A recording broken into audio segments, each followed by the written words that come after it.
Hello, I'm Randy Hultgren, co-chair of the Tom Lantos Human Rights Commission of the United States Congress.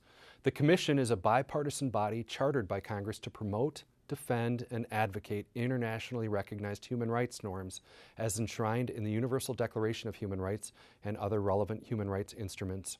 On behalf of myself and co-chair Jim McGovern, I'd like to thank you for the opportunity to address the 40th Annual Forum of Parliamentarians for Global Action.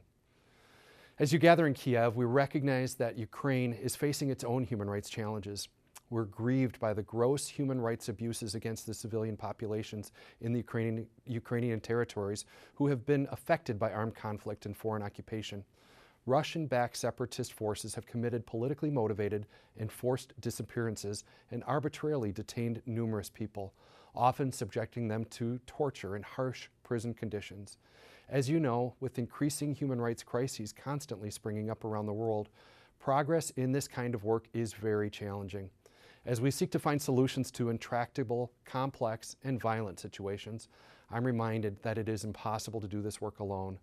The broad coalitions and partnerships that you are building at the annual forum in support of international human rights commitments is vitally important. Our cooperation together on these issues helps to ensure that people around the world are able to access their universal and most fundamental freedoms. We are going to disagree about a myriad of different policy options, but when it comes to human rights, we must speak with one voice. PGA is a great example of this, and we commend your efforts. So let me begin by thanking President Margareta Sederfeld, Chair Victor Bisono, and all the members of Parliamentarians for Global Action for inviting us to participate in this forum. As co-chair Hultgren mentioned, in a world where human rights challenges are growing on a daily basis, we welcome the opportunity to address you and look forward to ongoing engagement. I join co-chair Hultgren in drawing attention to the human rights challenges facing Ukraine, including but not limited to the occupied territories. We are deeply concerned about the treatment of journalists and media contributors at the hands of all actors.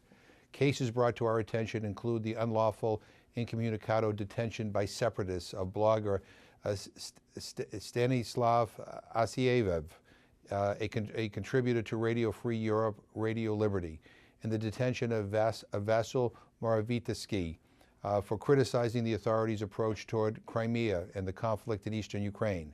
Protection of freedom of expression must be universal. We are also aware of the struggle for religious freedom in the occupied regions. Many churches and faith-based communities have been forced to cease or significantly restrict their activities and worship in secret. It is very difficult for people to gather in their own house of worship when the building has been seized by occupation authorities or there is threat of persecution. We recognize that corruption and human rights violations are deeply linked. We salute the recent passage of laws establishing the new Anti-Corruption Court and stand ready to support the full, effective implementation of this critically important initiative. Our message today is simple. We share a commitment to protecting and defending human rights, ensuring accountability for abuses, and consolidating rule of law everywhere. And we stand with you in your efforts to achieve these ends in Ukraine and globally. So thank you again for this invitation. We look forward to working together to promote universal respect for the human rights and human dignity of all people.